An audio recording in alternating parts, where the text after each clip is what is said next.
ఒక్కటి మీకు చెప్పాలి, ఇక్కడ మనం ఒక హాస్పిటల్కి వెళ్తే ఆ డాక్టర్ అంటాడు కార్పొరేట్ హాస్పిటల్లో, రేపటి కన్నా ఎక్క బతకడి మనిషి ఇలా జాయిన్ చేయకపోతే అంటాడు. నేనన్నాను మరి 300 సంవత్సరాల కింద అలోపతి లేదు, కార్పొరేట్ లేదు, కాకరకాయ లేదు, మరి అప్పుడు ఎట్లా బతికిండ్రు అని నేను 300 సంవత్సరాల క్రితం ఉన్నది, వేలాది సంవత్సరాల క్రితం ఉన్నది భారతదేశ ఆత్మ, అది ఆయుష్ అని చెప్తున్నాను మీ ద్వారా ఈ ప్రపంచానికి.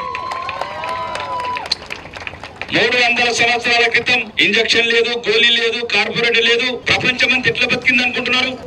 అది ఆయుర్వేదం, హోమియోపతి, సిద్ధ, యునాని, నేచురోపతి, వీటి ద్వారా ప్రపంచం బతికింది.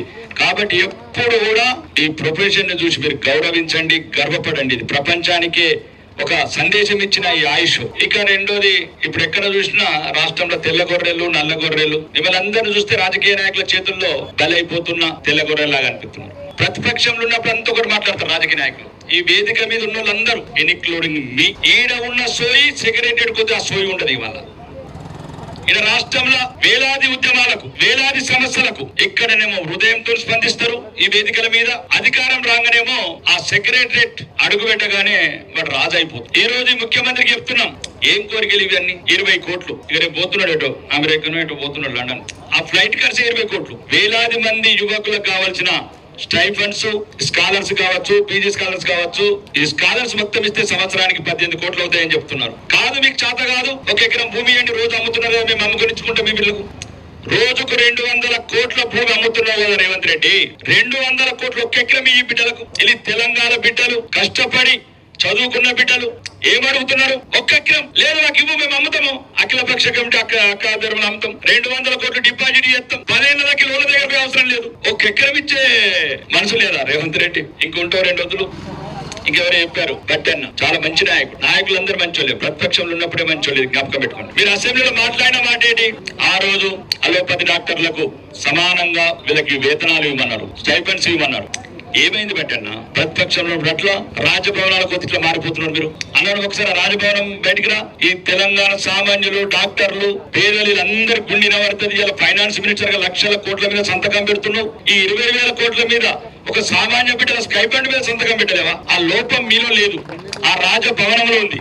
దయచేసి ఈ వేదిక ద్వారా చెప్తున్నా పట్టాను నేను, నువ్వు ఆ రాజభవనంకి వెళ్ళి బయటికి వెళ్ళు. ఆ రాజభవనం కానీ రాజు ఆలోచన వస్తున్నాయి. బయటికి వస్తే ప్రజల బాధలు అర్థమవుతుంది. మీరు సామాన్య కుటుంబాలకు వెళ్ళి, ఒక బాధిత కుటుంబాలకు వెళ్ళి అంత ఉన్నతమైన పదవులు అధిరోహించినప్పుడు ఇట్లాంటి సామాన్య కుటుంబాలకు వెళ్ళి వచ్చి చిన్న చిన్న కోరికలను కూడా తీర్చలేకపోతే, ఇది ఒకటే కాదు. మొన్న ఒకరు వచ్చారు 5,000 రూపాయలు సాలరీస్ వివోఎల్.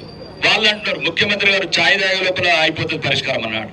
3 ఏళ్ళ ఇప్పటికి ఛాయ్ తాగుతున్నాడు ముఖ్యమంత్రి. ఒక దగ్గరనేమో కోమటిరెడ్డి వెంకటరెడ్డి, మేము అధికారంలో గంట లోపల, గంట ఇంకా మొదలు కాలేదు. మీ గంటలన్నీ ఇంకా 2 సంవత్సరాలని ఈ బిడ్డలే మోగిస్తారు చూడండి.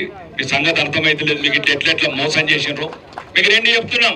ఏం ఆంధ్రప్రదేశ్ సుమారు 60,000 ఇస్తుంది. ఆంధ్రప్రదేశ్ ఐటీ ఇన్కమ్ వచ్చి 6,500 కోట్లు. తెలంగాణ ఇన్కమ్ ట్యాక్స్ ఇన్కమ్ వచ్చి 1,06,000 కోట్లు. ఈ రోజే సాఫ్ట్వేర్ ఎగుమతులు తెలంగాణ 1,13,000 కోట్లు, ఆంధ్రప్రదేశ్ 5,000 కోట్లు. ఆంధ్రప్రదేశ్ 5,000 కోట్ల సాఫ్ట్వేర్ ఎగుమతులు ఉంటేనే 60,000 స్టైఫండ్ ఇస్తున్నారు ఆయుష్ డాక్టర్లకు. 1,13,000 కోట్ల ఎగుమతులు చేసుకుంటా ఈ రాష్ట్రానికి ఎంతో ట్యాక్స్ కడుతున్న ఈ సాఫ్ట్వేర్లకు వెళ్ళి పిల్లలకి 20,000 కోట్లు ఇవ్వలేము. ఒరిస్సాలంటే మామూలు రాష్ట్రాలు కూడా వాళ్ళని గౌరవిస్తున్నాయి, సమానంగా స్టైఫండ్స్ ఇస్తున్నాయి. ఇది ధనిక రాష్ట్రం అంటారు. ఇప్పుడు సోదరుడు అన్నట్లు 5 లక్షల కోట్ల ఫ్యూచర్ సిటీ అంటారు, 5,000 కోట్లని గాంధీ సరోవర్ అంటారు. భవిష్యత్తుని భారత్ ని తీర్చిదిద్దే ఒక సమాజంలో ఉన్నతమైన ఒక వృత్తిలో ఉన్న ఈ డాక్టర్ బిడ్డల చిన్న చిన్న కోరికలు తీర్చలేమా? కాబట్టి చెప్తున్నాం, మీ ఉద్యమం వెనకాల నేను వ్యక్తిగతంగా చెప్తున్నామా, నాకు కొద్దిగా రాజకీయాలు తక్కువ అలవాటు కాబట్టి మీకు సంపూర్ణ మద్దతు ఇస్తాను. నేను సంపూర్ణ మద్దతు, దేనికైతే దానికి సిద్ధం. ఎక్కడికంటే అక్కడికి అవసరమైతే సోదరు సెక్రటరీ అవసరం లేదు, యాక్షన్ పెట్టే భూముల దగ్గరకు మనమే యాక్షన్ పెట్టుకుందాం. అవి మీ ఆస్తి అని చెప్తున్నాను. ఎవడు వీడు యాక్షన్ పెట్టి మొత్తం అవినీతి చేసేవాళ్ళు.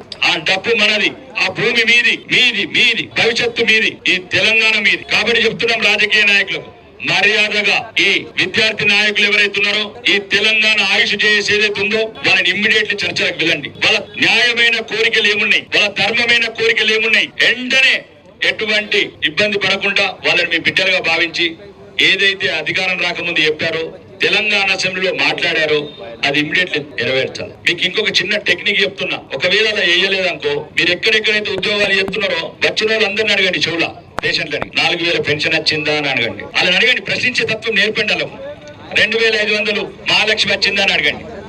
లేదు ఆడపిల్లలకు స్కూటీలు వచ్చినాయని అడగండి. లేదు తులం బంగారం వచ్చినాయని. ఎట్లా మీ దగ్గర పేషెంట్లు వస్తారు గ్రామీణ ప్రాంతాలు.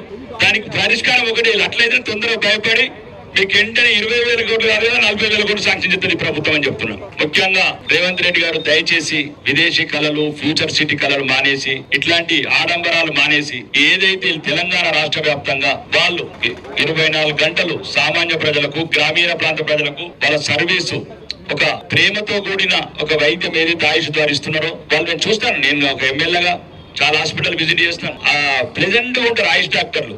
ఈ కొద్దిగా అలోపతులు కొద్దిగా అడ్డు ఉన్నా కానీ ప్రెజెంట్ గా ముఖంతో నవ్వుకుంటూ రిసీవ్ చేసుకున్నాడు. మేమే అంటే అసలు వీళ్ళు ఇంత బాగుంటారు ఏందని. కాబట్టి చెప్తున్నాను, వీళ్ళు తెలంగాణకు అవసరం. ఈ బిడ్డలు వీళ్ళ చిరునవ్వులు అవసరము. ఈ చిరునవ్వులు ఇట్లనే ఉండాలంటే వీళ్ళ న్యాయమైన డిమాండ్లు, కోరికలు వెంటనే ప్రభుత్వం నెరవేర్చాలని, నెరవేర్చకపోతే ఈ ఉద్యమాన్ని ప్రత్యక్ష ఉద్యమంగా మలిచి ఈ ప్రభుత్వాన్ని మెడలు వంచి వీళ్ళ న్యాయమైన కోరికలు సాధించే వరకు ఈ పోరాటం ఆగదని వేదిక ద్వారా చెప్తున్నాను. మరి ముఖ్యంగా చాలా మంది మాట్లాడవలసినారు. ఎంత చెప్పినా స్టైఫండ్స్ అది సమాన గౌరవము, ఈ వృత్తికి గౌరవించాలా, మిమ్మల్ని అందరిని ఆదరించాలని అవే సబ్జెక్టులు. కాబట్టి దయచేసి మీరు కూడా చదువుకున్న వాళ్ళు రేపు రాజకీయాలలో కూడా మీరు రావాలా. రాజకీయాలు మా మీద వదిలేస్తే మీ గురించి పట్టించుకుంటాడు, మొత్తం మా మీద వదిలేస్తే మీరు రావాలా. మీరు వస్తేనే మీ గురించి మాట్లాడుతుంటాడు అసెంబ్లీలో, లేకపోతే మీ గురించి మాట్లాడే అసెంబ్లీ ఎవరు ఉంటాడు. మంచిగా 10 రూపాయలు వేసుకొని తమిళనాడు అంత తెలంగాణలో తప్పుడు అపోహ ఉంది. కోట్లు పెడితేనే గెలుస్తాం. వెస్ట్ బెంగాల్ లో హౌస్ బ్యాండ్ గెలిచింది, తమిళనాడులో ఆటో డ్రైవర్ గెలిచిండు. మీరు ఎందుకు రారు అసెంబ్లీకి? మీరు వస్తే మీకు ప్రశ్న నుంచి మీకు ఒక నాయకుడు పుడుతున్నాడు. కడుపు గాలినోడు, కడుపు మండినోడు, కడుపు ఎండినోడు, సమస్యలతో ఉన్నోడు అసెంబ్లీకి రండి. మా తాత జమీందారులు, మా తండ్రులు మంత్రులు, ముఖ్యమంత్రులు అనుకుంటాడంత రాజ్యం వెళ్తే ఇట్లా ఉండదు. ఎప్పుడు ఇద్దరు అతను వచ్చి అతను పోయి ఇతను వచ్చి మీరెప్పుడు వస్తారు అసెంబ్లీకి? మీరెప్పుడు వస్తారు ఈ ప్రజల జీవితాలకి? కాబట్టి నేను చెప్తున్నా, నా మనస్ఫూర్తిగా నా కుటుంబ సభ్యులు చెప్తున్నా, మీకు వెల్కమ్ టు తెలంగాణ అసెంబ్లీ. రండి మీరు అసెంబ్లీకి. మేమిస్తాం ధైర్యం, మేమిస్తాం తెలివి, మేమిస్తాం ప్రభుత్వాన్ని నిలదీసేది. కాబట్టి నేను వ్యక్తిగతంగా కోరుకుతున్నా మీ అందరినీ, దయచేసి మీ సమస్యలు మాలాంటి మీద వేస్తే అక్కడ ఎన్నో సమస్యల్ని మీరే, మీ ప్రతినిధులు ఎవరొక్కరో అందరూ స్వార్థపూరితంగా ఆలోచించకుండా మీ అందరిలో కొన్ని తయారు చేసుకోండి. మీ అందరిలో ఇద్దరిని తయారు చేసుకోండి. గెలుస్తారు. ఎంతో మంది సామాన్యులు గెలుస్తున్నారు. మీరు అసెంబ్లీకి వస్తేనే మీ సమస్యలే కాదు, పేద ప్రజల సమస్యలు, మిగతా అణగారిన సమస్యలు, సామాన్యుల సమస్యలు, లేకపోతే వీడు ఎంత తిన్నాడు, వాడు అంత తిన్నాడు. అసెంబ్లీ చూడండి, ఎప్పుడన్నా టీవీ పగలగొట్టాలనిపిస్తుంది, మొబైల్ ఫోన్ కింద పగలగొట్టాలనిపిస్తుంది. వీడు 10,000 కోట్లు తిన్నాడు, వాడు 20,000 కోట్లు తిన్నాడు. ఇలా ఇదే ఉంటుంది అన్న లోపల సబ్జెక్టు. మీరు వస్తే ఆయుష్ గురించి చర్చ జరుగుతుంది, గ్రామీణ ప్రాంతాల్లో వైద్యం గురించి చర్చ జరుగుతుంది, విద్య గురించి చర్చ జరుగుతుంది. కాబట్టి మీ అందరికీ మనస్ఫూర్తిగా తెలంగాణ రాజకీయాలలో డబ్బుతో చూడకుండా ధైర్యంతో రండి. మేమున్నాం మీ వెనకాల. పార్టీలకు అతీతంగా మీ అందరినీ స్వాగతిస్తున్నాను. రాజకీయంలో మీరు వచ్చిన రోజు మీకు న్యాయం జరుగుతుందని చెప్తున్నాను. ఈ అవకాశం ఇచ్చిన పెద్దలందరికీ మరియు మీకు రానున్న రోజులనే ప్రభుత్వం స్పందించి వెంటనే న్యాయం చేస్తుందని మనస్ఫూర్తిగా ఆశిస్తూ మీ అందరికి మళ్ళొక్కసారి ధన్యవాదాలు తెలుపుతూ